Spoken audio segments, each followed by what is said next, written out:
اللہ وبرکاتہ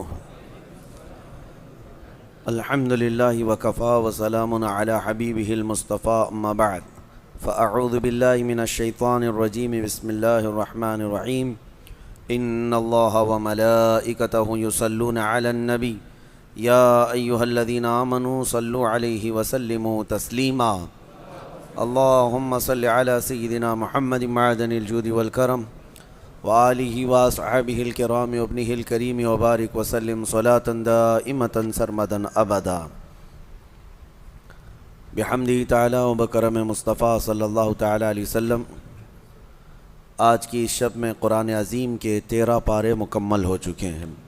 اللہ کریم بقیہ قرآن عظیم کے تمام سپاروں کو صحیح تجوید سے پڑھنے اور آپ سب کو صحیح سماعت کرنے کی توفیق عطا فرمائے۔ سورہ یوسف کا بقیہ حصہ آج تلاوت ہوا اور سورہ رعد آج ہم نے تلاوت کی ہے اور سورہ ابراہیم۔ ان تمام صورتوں میں جو پیغامات آئے ہیں ان میں سے مختصر آپ کے سامنے رکھوں گا۔ پہلی بات، کل میں نے سورہ یوسف کا تفصیلی ذکر کیا اور اس میں اللہ کے نبی سیدنا یوسف علیہ السلام کے ابتدائی ایام سے لے کر ان کے بادشاہ مصر بننے تک کے احوال تھے۔ کئی لوگوں نے مجھے پھر یہ سوالات کیے کہ درمیان میں حضرت زلیخا کا ذکر ہوا تھا، ان کا کیا ہوا؟ تفصیلی ذکر تو نہیں ملتا قرآن پاک میں، جتنا ذکر آیا تھا اتنا میں نے سنا دیا۔ زلیخا کا کیا ہوا؟ بعض روایات میں یہ ملتا ہے کہ وہ حضرت یوسف علیہ السلام کے غم میں روتی رہی اور ان کی بینائی چلی گئی۔ زمانے کے بعد جب یوسف علیہ السلام خود بادشاہ مصر بن گئے تو لوگوں نے آپ کو خبر کی ان کے متعلق کہ ایک خاتون ہے جو آپ کی محبت میں روتی رہتی ہے۔ حضرت یوسف علیہ السلام گئے، دیکھا، پہچان لیا، اور عمر زیادہ بھی ہو چکی تھی زلیخا کی، لیکن اللہ تبارک و تعالیٰ نے حضرت یوسف علیہ السلام کی دعا پر زلیخا کو آنکھیں بھی دی اور جوانی بھی دی۔ یہ تفصیلی ذکر قرآن پاک میں یا صحیح تفاسیر میں تو ہم نے نہیں دیکھا، بہرحال کچھ روایات ہیں، تو کچھ لوگوں نے سوال کیا تھا، ان کے لیے میں نے بتایا۔ آپ کے لیے جو ضروری ہے وہ قرآن کی تفسیر سے وہ ساری چیزیں آپ کے سامنے رکھ دی گئی ہیں۔ بہرحال یوسف علیہ السلام کے اس پورے واقعے سے جو درس تھا وہ کل میں نے عرض کیا کہ اللہ تبارک و تعالیٰ کس کو کس جگہ پہنچاتا ہے اور وہاں سے کب نکالتا ہے یہ اس کی حکمت بہتر جانے، اور اس کی قدرت کے فیصلے بہت الگ ہوتے ہیں۔ اسی لیے کہا گیا ہے کہ کسی کو باپ کے گھر سے نکالنا اور کنویں میں پہنچانا زہریلے، اور زہریلے کنویں سے پھر بازار میں پہنچا دینا، بازار سے پھر عزیز مصر کے گھر میں، عزیز مصر کے گھر سے پھر جیل کے قید خانے میں 14 سال، پھر وہاں سے سیدھے اللہ تعالیٰ وزیر اعظم بنائے اور وزیر اعظم کے بعد پھر بادشاہ مصر بنائے۔ اور قرآن میں آج ہم نے تلاوت کی 13ویں پارے کے شروع میں رب تعالیٰ نے یہی فرمایا، یتبوأ منہا حیث یشاء، اللہ جس کو جہاں چاہتا ہے مقام عطا کرتا ہے، نصیب برحمتنا من نشاء، اللہ فرماتا ہے کہ ہم اپنی رحمت سے جسے چاہتے ہیں حصہ کثیر عطا کرتے ہیں۔ وَلَا نُضِيعُ أَجْرَ الْمُحْسِنِينَ، نیک کام کرنے والوں کا اجر ہم ضائع نہیں کرتے، یہ اللہ فرما رہا ہے۔ ہماری زندگی اسی طرح کے سفر سے گزرتی رہتی ہے، ہمیں بھی انتظار ہونا چاہیے۔ یہ ضروری نہیں ہے کہ رات قائم ہو گئی ہے تو رات ہمیشہ رہنے والی ہے، سورج کو نکلنا ہے، اجالے کو آنا ہے۔ چاند کو اگر گہن لگ گیا تو ایسا نہیں کہ برسوں چاند گہن لگا رہے گا، چھٹنا ہے اور آب و تاب سے اسے پھر چمکنا ہے۔ یہ نشیب و فراز زندگیوں میں آتے رہیں گے، کسی کو لمبے دنوں تک تکلیفیں، نبی پاک صلی اللہ تعالیٰ علیہ وسلم شعب ابی طالب کی گھاٹی میں 3 سال قید کا زمانہ گزارے ہیں۔ سوشل بائیکاٹ تھا مکہ والوں کا ایسا کہ پہرا بٹھا دیا گیا تھا کہ کوئی کھانے پانی کی چیزیں بھی حضور تک نہ جانے پائیں۔ چمڑے کھائے، پتے کھائے 3 سال۔ پھر قریش کے ہی لوگ جو کافر تھے، ایمان والے نہیں تھے، ان میں سے ہی کچھ عقل والے تھے، ان کو رحم آیا۔ اس میں جبیر بن مطعم نام کا ایک شخص تھا، اور بھی کئی لوگ تھے۔ یہ آ کر کے مکہ میں حرم پاک میں وہ ایگریمنٹ انہوں نے پھاڑ ڈالا جو حضور پاک صلی اللہ تعالیٰ علیہ وسلم کے بائیکاٹ کے متعلق سارے مکہ والوں نے مل کے بنایا تھا۔ حالات ایسے تھے کہ حضور پاک صلی اللہ تعالیٰ علیہ وسلم کے سارے گھر والے اس تکلیف سے گزرتے رہے، لیکن کیا یہ شعب ابی طالب کی گھاٹی کا قید ہمیشہ رہا؟ وہاں سے نکالا گیا۔ ہجرت کے بعد اللہ تعالیٰ نے آپ کو قرار عطا کہ ہماری زندگیاں اسی طرح سے گزرتی رہتی ہیں، بس اللہ تبارک و تعالیٰ کی ذات سے لو لگائے رہیں اور انتظار کرتے رہیں کہ وہ کب ہم پر دروازے رحمت کے کھولے گا، کب ہمارے لیے اجالے لائے گا، لیکن آس و یاس اسی ذات سے لگائے رکھیں۔ ایک آیت آج ہم نے تلاوت کی ہے سورہ رعد میں۔ سورہ رعد جو ہے یہ 13ویں پارے میں آئی ہوئی سورہ ہے۔ اس سورہ کے متعلق یاد رکھ لیجئے، بڑی فضیلت والی سورہ ہے، اور جب کسی کے نزع کا وقت آ جائے، روح نکلنے میں تکلیف بڑھ جاتی ہو، تو فرمایا گیا کہ اس کے سرانے کے پاس سورہ رعد کی تلاوت کرے، اس کی روح آسانی سے نکل جائے گی۔ یعنی نزع میں آسانی، سکرات کے وقت آسانی کے لیے سورہ رعد کی تلاوت سرانے کے پاس کی جاتی۔ یہ 13ویں پارے میں موجود ہے۔ رعد کا مطلب ہے یعنی بجلی جو چمکتی ہے، یہ رعد ہے، کڑک جس کو کہتے ہیں۔ یہ کیا ہے؟ یہ بجلیاں جو چمکتی ہیں، اس کے متعلق کیا ہے؟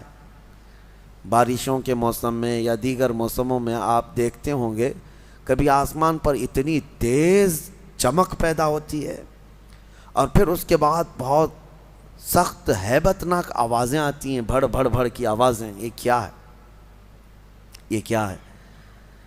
اس کے متعلق روایات میں ہے کہ فرشتے آسمانوں کو ہانکتے رہتے ہیں اپنے کوڑے سے، اور جب فرشتے کوڑا مارتے ہیں، بعض میں ہے کہ فرشتے جب کوڑا مارتے ہیں آسمان پر تو یہ بجلی کی چمک پیدا ہوتی ہے، اور ان کے کوڑے کی آواز ہوتی ہے جو پوری دنیا سنتی ہے، اس قدر ہیبت ناک ہوتی ہے۔ اس سے آپ اندازہ کریں وہی کوڑا قیامت کے دن مجرموں کو مارا جائے گا۔ آسمان کو جب مارا جاتا ہے تو اتنی تیز روشنی پیدا ہوتی ہے، اور اگر اس سے آگ گر جائے تو نیچے جہاں گرے وہ سب جل کر خاک ہو جائے، اور آواز اتنی خطرناک کہ پورا علاقہ سن لیتا ہے۔ پھر قیامت کے دن جب فرشتے کوڑے لگائیں گے، وہی کوڑے ہیں۔ ہمارا جسم کیسے اس چیز کو اٹھا سکے گا، برداشت کیسے کر سکے گا؟ بہرحال ایک آیت ہے اس میں سورہ رعد میں، اس کی تلاوت کرنی چاہیے جب بھی بجلیاں گرجتی ہیں۔ وَيُسَبِّحُ الرَّعْدُ بِحَمْدِهِ وَالْمَلَائِكَةُ مِنْ خِيفَتِهِ وَيُرْسِلُ الصَّوَاعِقَ فَيُصِيبُ بِهَا مَنْ يَشَاءُ وَهُمْ يُجَادِلُونَ فِي اللَّهِ وَهُوَ شَدِيدُ الْمِحَالِ۔ اللہ فرماتا ہے یہ کڑک اللہ کی تسبیح بیان کرتی ہے، اس کے حمد کی، اور فرشتے خوف کھاتے ہیں، ڈرے ہوئے ہوتے ہیں، اور اللہ فرماتا ہے یہ بجلیاں اللہ چھوڑ دیتا ہے، جسے چاہے جا کر کے لگ جاتی ہیں۔ یعنی یہ کرنٹ جو چلتا ہے بجلی کوڑے مارنے کے بعد، یہ دنیا میں کہیں نہ کہیں گرتی ہے، اور جس کو چاہے وہ بجلیاں جلا کر خاک کر دیتی ہیں۔ اللہ تبارک و تعالیٰ نے اس کا ذکر اس سورہ میں بیان فرمایا۔ اسی سورہ میں ایک آیت ہے، اللہ فرماتا ہے ان اللہ لا یغیر ما بقوم حتی یغیروا ما بانفسہم۔ بے شک اللہ تعالیٰ اس وقت تک کسی قوم کی حالت نہیں بدلتا جب تک وہ قوم خود اپنی حالت بدلنے کی فکر نہ کرے۔ قوت فکر و عمل پہلے فنا ہوتی ہے جب کسی قوم کی شوکت پہ زوال آتا ہے۔ سچ کہا ہے. سوچنے سمجھنے اور بدلنے کی طاقت جب ختم ہو جاتی ہے آدمی کی، تب وہ زوال پذیر ہوتا ہے، گرنے لگتا ہے. جس کو یہ فکر ہے کہ مجھے بدلنا ہے، اللہ تعالیٰ کی طرف سے اس کے لیے دروازے اور کھولے جاتے ہیں. کچھ لوگ یہ سوچتے ہیں یہاں بیٹھ کر کے میں متقی بن جاؤں، میں بیٹھ کر کے اللہ کا ولی بن جاؤں، میں کچھ کام نہ کروں اور مجھے ہر گناہ سے بچنے کی عادت ہو جانا چاہیے. ایسا کیسے ہوگا؟ تمہیں شوگر سے بھی بچنا ہے اور بی پی سے بھی بچنا ہے، لیکن روز 1 کلو شکر بھی کھاتے ہو، 1 کلو نمک بھی کھاتے ہو. کیسے ہوگا؟ تمہارا خود کا عمل، تمہاری کوشش جب تک نہ ہوگی، اللہ تعالیٰ فرماتا ہے ہم نہیں بدلیں گے ان کی حالتوں کو. اور جب تم بدلنا چاہو گے تو اللہ کیسے بدلتا ہے پتہ ہے؟ اللہ اکبر، حدیث قدسی ہے، اگر تم ایک بالش بڑھ کر کے آؤ گے، اللہ فرماتا ہے 10 قدم بڑھ کر کے تجھے لے لے گا. اللہ کی رحمت 10 قدم آگے بڑھ کر تجھے لے لے گی. تم چل کر کے آؤ گے تو اس کی رحمت دوڑ کر کے لے لے گی. لیکن شرط ہے کہ تم بدلنا چاہو. تم نے اگر جس دن یہ ارادہ کر لیا، عزم کر لیا، اللہ کی طرف سے مزید دروازے کھولے جاتے ہیں. لوگ یہ کہتے ہیں نا توبہ کرنے کے بعد بھی پھر وہی ہوتا ہے، چھوٹتا نہیں. مسئلہ توبہ کا یہ نہیں ہے کہ گال پہ تھپڑ مار لینا. توبہ کا یہ ہے عزم کرنا، پکا ارادہ کرنا، اور اللہ سے یوں عرض کرنا کہ تیرا وعدہ ہے کہ جو بدلنا چاہے، جو بڑھنا چاہے تو اسے بدل دے گا. میں بدلنے کے لیے آگے بڑھ رہا ہوں مولا، اب تو رحمتیں بھیج. پھر دیکھو کیسے نہیں بدلتے. اللہ تمہیں توبہ پر دوام عطا کرے گا. پھر کبھی بھی قدم پھسلے گا، اللہ تمہارے لیے مدد نازل فرمائے گا. زندگی ہے، آخری سانس تک کچھ نہ کچھ خطائیں ہوتی رہتی ہیں. قدم جب بھی پھسلے گا، لیکن مولا تمہیں توبہ کی توفیق ضرور عطا کرے گا. اسی لیے کوشش پہلے خود کے بڑھنے کی ہو، خود کے بدلنے کی ہو. ایک بات یاد رکھیں، ہمارے معاشرے میں اچانک کوئی ہوا نہیں آئے گی جو سب کو پرہیزگار بنا کے چلی جائے گی. ہمارے محلے میں کبھی ایسی بارش نہیں ہو جائے گی کہ اس بارش میں جتنے بھیگ جائیں گے سب اللہ کے ولی بن جائیں گے. نہیں، پرٹیکولر ہر ایک کو بدلنے کی کوشش کرنی ہوگی، تبھی انقلاب آتا ہے. ایک ایک آدمی بدلنے کی سوچے اور پھر دیکھے انقلاب آتا ہے. ریولیوشن یوں ہی آتا ہے، لوگوں کی چینجنگ سے آتا ہے. میں آپ کو بتاؤں، بدلنا چاہے تو اللہ تعالیٰ کیسے بدلتا ہے. آپ نے سنا ہے بشر حافی کے متعلق، بغداد میں شراب کا کام کرتے تھے، شراب کا کاروبار تھا. ایک بار انہوں نے ایک تحریر جس میں بسم اللہ لکھی ہوئی تھی، وہ زمین پر کیچڑ میں گری ہوئی تحریر کو اٹھا کر چوم لیا اور گھر پہ لا کر اوپر رکھ دیا. اللہ کو یہ ادا پسند آئی. اور اس کے بعد اس زمانے میں موجود ایک بزرگ کے خواب میں میرے آقا صلی اللہ علیہ وسلم تشریف لائے اور کہا جاؤ بشر کو اللہ کا سلام پہنچاؤ، جبکہ وہ شراب کا اڈا چلاتے تھے. تو اس بزرگ نے یہ سوچا کہ میرا یہ وہم ہوگا. 3 دن مسلسل خواب دیکھا. اس کے بعد آ کر کے بشر سے کہا اے بشر، مجھے نہیں معلوم، لیکن مسلسل 3 راتوں سے میں خواب میں رسول اللہ کو دیکھ رہا ہوں، اللہ کی طرف سے تجھے سلام پہنچانے کا حکم فرما رہے. تھے تو مسلمان لیکن بھٹکے ہوئے، راستہ چینج تھا. اسی وقت اپنے شراب خانے سے باہر نکلے، چیخ مار کر کے یوں عرض کرنے لگے مولا تو یقیناً رحیم و کریم ہے، ستار ہے. ایک بسم اللہ کے ٹکڑے کی میں نے عظمت کی اور تو رب العالمین مجھے سلام بھیجتا ہے. لیکن اتنا ہی نہیں کہ ایک سلام آیا اور پھر اس کے بعد اپنا دھندا چلتا رہا. بشر حافی نے عزم کر لیا تھا، ارادہ کر لیا تھا کہ پلٹ کر کے میں اپنے اڈے کو دیکھوں گا نہیں. وہاں سے جو نکلے ننگے پیر نکلے اور زندگی بھر ننگے پیر ہی چلتے رہے. پھر چپل پہنے ہی نہیں، کیونکہ چپل چھوڑ کر کے باہر آئے تھے اس بزرگ سے ملنے کے لیے، اسی حالت میں نکل آئے. تو جب کسی کا پکا ارادہ ہوتا ہے تو اب اللہ تعالیٰ نے ان کے لیے ایسے دروازے کھولے. اللہ اکبر، وہ بغداد کے قطبوں میں شمار ہوئے ہیں، قطب الاقطاب تھے، اللہ کے ولیوں میں تھے. اور حد تو یہ ہے کہ ایک بزرگ نے دیکھا بغداد میں ایک کتے نے راستے پر پیشاب کیا ہے، پخانہ کیا شہر کے راستے پہ. اس بزرگ نے فرمایا جاؤ دیکھو آج بشر حافی کا انتقال ہو گیا ہوگا. تو لوگ جا کر کے معلوم کیے تو صحیح میں اسی دن حضرت بشر حافی کا انتقال ہوا تھا. اس بزرگ سے پوچھا کہ آپ کو کیسے خبر ہوئی؟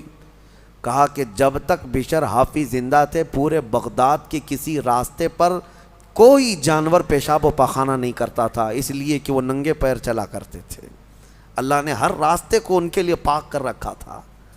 یہ ہے رحمت الہی، جب بدلنا چاہے بندہ مولا اس کے پیروں کو بھی چلنے کے لیے پاک راستے عطا کرتا ہے۔ میرے عزیزو، اسی لیے اعلیٰ حضرت نے ترجمہ بھی کیا کیا اہدنا الصراط المستقیم کا، کیا اللہ تو سیدھا راستہ دکھا نہیں چلا، کیونکہ اب میں چلنے کی کوشش کر رہا ہوں، میں آ گیا ہوں، نماز میں آیا ہوں، یہ سیدھا راستہ ہی تو ہے، لیکن اب آگے اے مولا تو چلا۔ جس کی بھی یہ دعا قبول ہوئی مولا کریم اس کو آخری سانس تک ہدایت پر رکھے گا، چلائے گا۔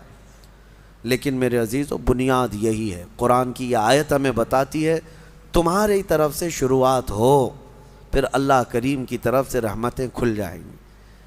گھر میں بیٹھ کر کے صرف لوگ جو آسان نسخے چاہتے ہیں، واٹس ایپ میں دیکھو ابھی وظیفے بھرے ہوئے ہوں گے، ہر جگہ سے، انسٹا میں، واٹس ایپ میں اتنے وظیفے آتے ہیں جو اللہ کے ولی بنا دیں گے 2 گھنٹے کے اندر۔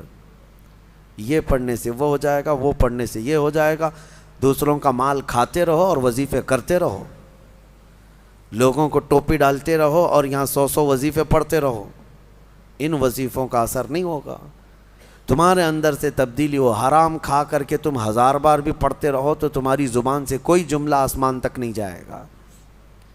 تمہیں ان تمام چیزوں کو چھوڑ کر کے پھر دیکھو، آپ کو پتہ ہے محبوب الہی رحمۃ اللہ علیہ کے پاس ایک شخص آیا، کہا میری بیٹی کی شادی ہونی ہے، کچھ دے دیجئے۔ انہوں نے کہا جا باہر کچھ ڈھیلے پڑے ہوں تو لے آؤ۔ وہ 3 ڈھیلے لے آیا، آپ نے کچھ پڑھ کر کے دم کیا، لے جا اس کو۔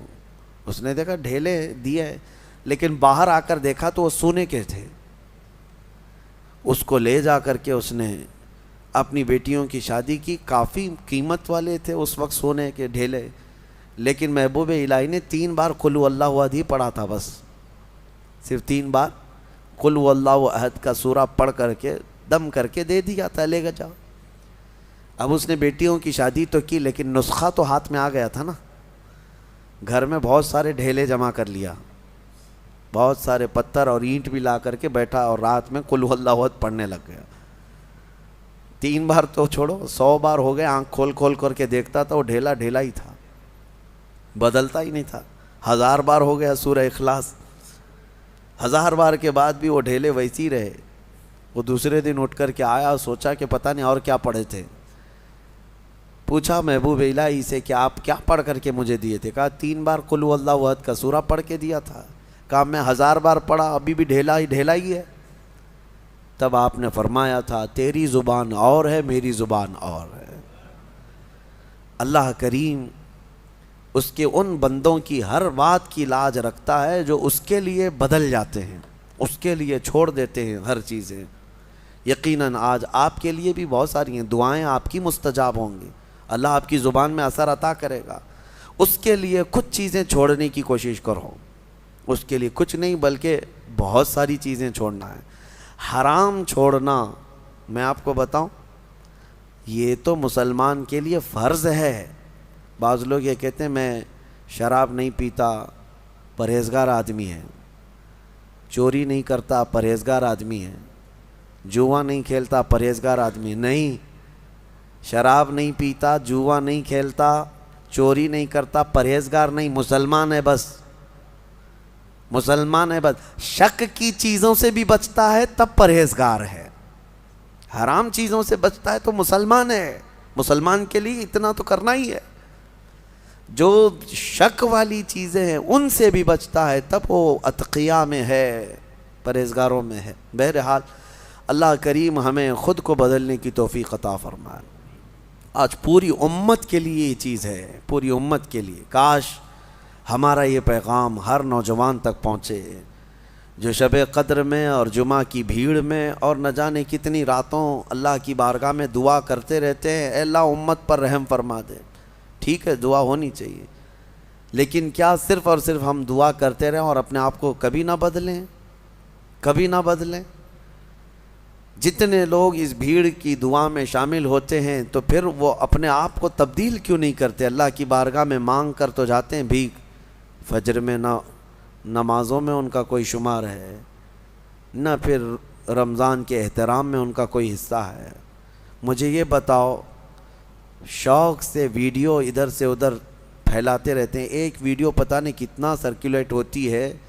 ابھی میں دیکھ رہا تھا ایک امام کو کچھ آتنکی بھگوا لوگ چاقو سے ایسے قتل کر رہے ہیں، بے دردی کے ساتھ مار رہے ہیں، خون بہہ رہا ہے، داڑھی بھی کاٹ دیا، سب کچھ کر رہے ہیں، اور یہ سارے واٹس ایپ پہ گھومتی رہتی ہے ویڈیوز۔ اس سے پہلے بھی دیکھا ہوگا آپ نے بہت سارے اس طرح سے ظلمن مارنے والی ویڈیوز، دیکھا فارورڈ کر دیا، دیکھا فارورڈ کر دیا۔ کیا اتنا احساس بھی مر گیا کہ ان تمام چیزوں کو دیکھنے کے بعد خود کو بدلنے کی کوشش کرتا؟ شاید یہ میرے شامت اعمال کی وجہ سے یہ حالات بنتے چلے گئے ہیں۔ کتے آج شیروں کی طرح کام کرنے لگ گئے ہیں، وہ ہیں کتے لیکن وہ ڈرا رہے ہیں ایسے جیسے کہ شیر ہوں، اور جو محمد عربی کے شیر تھے وہ ایسے سوئے ہوئے ہیں، ایسے سوئے ہوئے ہیں کہ وہ بدلنا نہیں چاہتے۔ اسی لیے شاعر نے بہت پہلے ایک بات کہی تھی، جگہ جگہ کے تھک چکے ہیں تمہیں یہ ہنگامے ہیں۔ یہ روز جو ہنگامے ہو رہے ہیں یہ روز جگا رہے ہیں، اور یہ ہنگامے ہی تھک چکے اب تم کو جگہ جگہ کے۔ نشاط لذت خواب کی راہ بدل ڈالو، غلط روی سے منازل کا بہت بڑھتا ہے، مسافروں رویش کارواں بدل ڈالو۔ تم اگر ٹیڑھا چلتے رہو گے تو منزل لمبی ہو جائے گی، تو چلنے کا طریقہ بدل ڈالو، جو سیدھا راستہ ہے اس پر آ جاؤ۔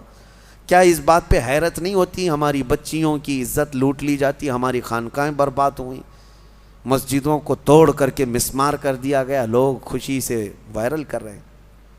چند دنوں پہلے لوگ ایک ویڈیو پھیلا رہے تھے کہ ماہم درگاہ کے پیچھے ایک چلہ تھا، اس کو بلڈوزر سے تہس نہس کر دیا گیا، فلاں کی وجہ سے ہوا، فلاں کی وجہ سے ہوا۔ ارے لاکھوں مسلمان تم ویڈیو فارورڈ کرنے کی ڈیوٹی تمہیں ملی ہوئی ہے، احساس تک نہیں ہوتا تمہارے شعار اسلام کس طرح سے ایک کے بعد دیگرے ختم کیے جا رہے ہیں۔ کسی مینار کو گرا کر کے کچھ بھگوے اس پر آتنکی جھنڈے لگائے ہیں، اور کسی بھی طرح سے تمہارا استحصال ہو رہا ہو، بچے مارے جا رہے ہیں۔ آن دا اسپاٹ شوٹ کیا گیا نوجوانوں کو، 16 سال کے بچے، ہم جھارکھنڈ میں جا کر کے دیکھ کے آئے، ان کو پوچھنے والا کوئی نہیں۔ آپ کو پتہ ہے چند دنوں پہلے ایک راجستھان میں ادے پور میں قتل ہوا تھا، مرڈر ہوا تھا، پوری میڈیا لگی ہوئی تھی اس کے، کیوں؟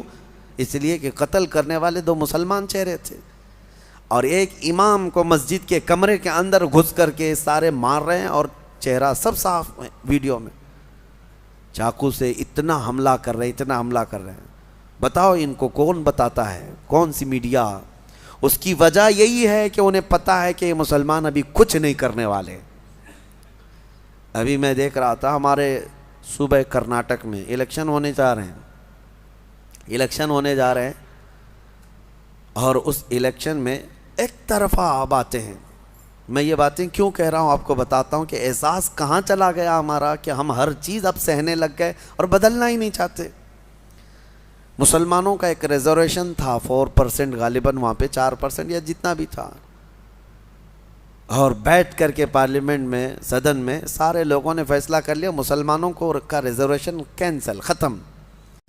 مسلمانوں کا ریزرویشن ختم کر کے وہ دلت طبقے کے کئی برادریوں میں اس کو تقسیم کر کے دے دیا گیا۔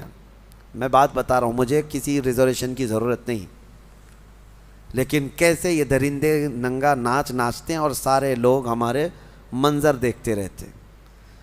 بانٹ کر کے دوسرے طبقوں کو دے دیا گیا، دوسری برادریوں کو، لیکن ایک سماج ہے، ایک برادری ہے جس کو 2.5% بڑھا کر کے دیا ہے گورنمنٹ نے۔ پہلے سے آلریڈی ان کا ریزرویشن تھا، 2.5% اور بڑھا کر کے دیا، لیکن اس کے باوجود وہ پوری برادری کے لوگ سڑکوں پر آئے، توڑ پھوڑ کیے، بڑے بڑے نیتاؤں کے گھروں کو گھیرا کر لیے، صرف اس لیے کہ ہمیں کم بانٹا گیا ہے۔ ایک برادری والے، ایک سماج والے پورے سڑکوں پر ہیں کہ 2.5% جو ریزرویشن بڑھا کر کے دیا گیا ہے یہ کم بڑھایا گیا، ہمیں اور زیادہ بڑھا کے دینا تھا۔ اور ایک طرف یہ کروڑوں مسلمان ہیں جن کا پورا صاف کر دیا گیا ہے، اور کوئی بولنے کے لیے تیار نہیں۔ یا ہماری احساس کی موت نیت اور کیا ہے؟ آپ کو ایسا لگ رہا ہوگا کہ میں سیاسی باتیں کر رہا ہوں، بلکہ حقیقت یہ ہے کہ تمہاری ہر چیز چھین لے جانے کے بعد تم صرف اور صرف واٹس ایپ پہ فارورڈ کرتے رہ جاؤ کہ باقی کچھ نہیں. اور وہ نیتا کہاں ہیں جو بیچارے بھیک مانگنے کے لیے تو آ جاتے ہیں، لیکن ان معاملات پر کلام کرنے کی بھی بات نہیں ہوتی. خیر، میرا خلاصہ کلام یہی ہے، نہ سنبھلو گے تو مٹ جاؤ گے اے ہندی مسلمانوں. اقبال نے بہت پہلے کہا تھا، نہ سنبھلو گے تو مٹ جاؤ گے اے ہندی مسلمانوں، تمہاری داستان تک نہ ہوگی داستانوں میں، تمہاری داستان تک نہ ہوگی داستانوں میں. اور اسی اقبال نے کہا تھا، کہاں تم بیٹھنے لگ گئے آج، گٹر پہ، نالوں پہ، نکڑ پہ، تمہاری یہ جگہ ہے، تمہاری یہ جگہ ہے. نہیں تیرا نشیمن قصر سلطانی کے گنبد پر، تو شاہین ہے بسیرا کر پہاڑوں کی چٹانوں میں. تم امت محمدیہ ہو. بہرحال ہو سکتا ہے میری یہ بات کسی پر اثر کر جائے. اللہ کرے کہ مجھے اور آپ سب کو اپنے آپ کو بدلنے کی توفیق عطا فرمائے. امت آج قسم پرسی کے عالم میں ہے. اللہ کریم ہمیں بہترین قائد عطا فرمائے، ہمیں صلاح الدین کا نائب عطا فرمائے، ہمیں شہاب الدین کا نائب عطا فرمائے جو امت کو جوڑ دے اور ہماری کھوئی ہوئی وقار و عزت کو واپس دلا دے. اور ایک آیت میں آپ کے سامنے رکھ کر اپنی گفتگو کو سمیٹتا ہوں. اللہ نے فرمایا، اب قرار والی بات ہے. اتنی دیر میں نے جو گفتگو کیا یہ پریشان والی بات تھی کہ ہم نہیں بدل رہے، حقیقت ہے، لیکن ایک قرار والی، اطمینان والی بات ہے. اللہ فرماتا ہے، الا بذکر اللہ تطمئن القلوب، آگاہ ہو جاؤ، دلوں کا قرار اور اطمینان اللہ کے ذکر میں ہے. اللہ کے ذکر میں. اللہ کا ذکر صرف یہی نہیں ہے کہ اللہ اللہ اللہ کریں. آپ مسجد میں بیٹھے، یہ بھی اللہ کا ذکر ہے، اللہ کا ذکر ہے. تم جس حال میں اسے یاد کر رہے ہو. ذکر کا مطلب عربی میں یاد کرنا. ذکر کے کئی قسمیں ہیں، ذکر باللسان، ذکر بالجوارح، ذکر بالقلب. تم اپنی زبان سے بھی ذکر کر رہے ہو اللہ کا، لا الہ الا اللہ، لا الہ الا اللہ، یہ ذکر باللسان ہے. ذکر بالجوارح، تمہارے ہاتھ کوئی نیک کام کر رہے ہیں، تم جو ہے یہاں صفائی کر رہے ہو اللہ کے گھر کی، کسی یتیم کی مدد کر رہے ہو، ہاتھ سے کوئی بھی کام کر رہے ہو، پیروں سے کوئی کام کر رہے ہو، چل کر کے جا رہے ہو، یہ تمہارے اعضاء کا ذکر ہے، تمہاری باڈی کا ذکر ہے. اور زبان سے بھی نہیں کر رہے، ہاتھ پیر سے بھی نہیں کر رہے، لیکن جہاں بیٹھے ہو اپنے دل میں اللہ کو یاد کر رہے ہو، یہ قلب کا ذکر ہے. لیکن آپ کو ہونا یہ چاہیے کہ ان تینوں میں کسی ایک میں مشغول ضرور رہو. یا تو ذکر بالقلب میں رہو، یا ذکر باللسان میں رہو، یا ذکر بالجوارح میں رہو.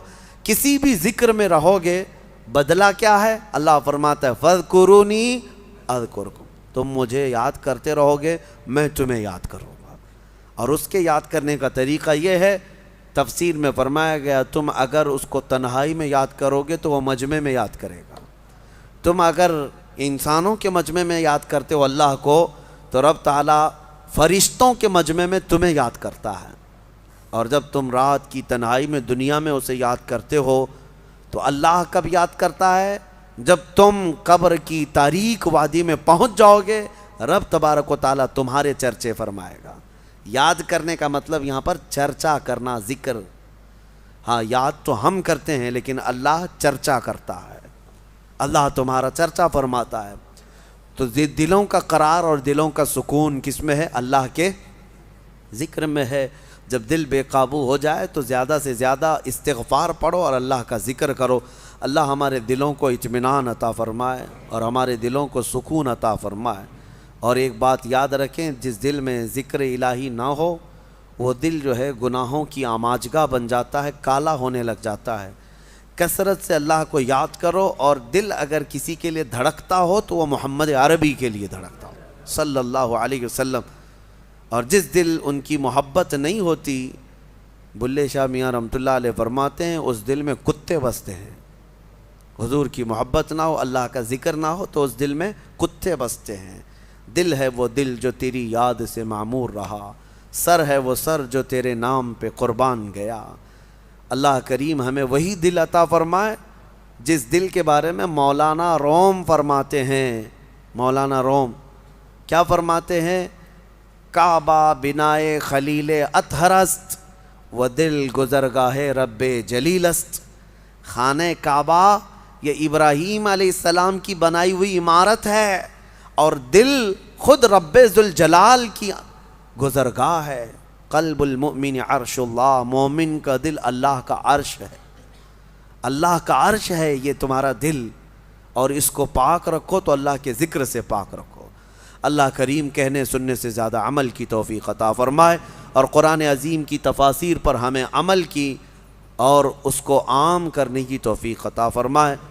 جتنی آیات بینات ہم نے پڑھی ہیں، اس میں جہاں غلطیاں، کوتاہیاں، کمیاں، بیشیاں ہوئی ہوں، اللہ اپنے فضل و کرم سے معاف فرمائے۔ وآخر دعوانا ان الحمد للہ رب العالمین۔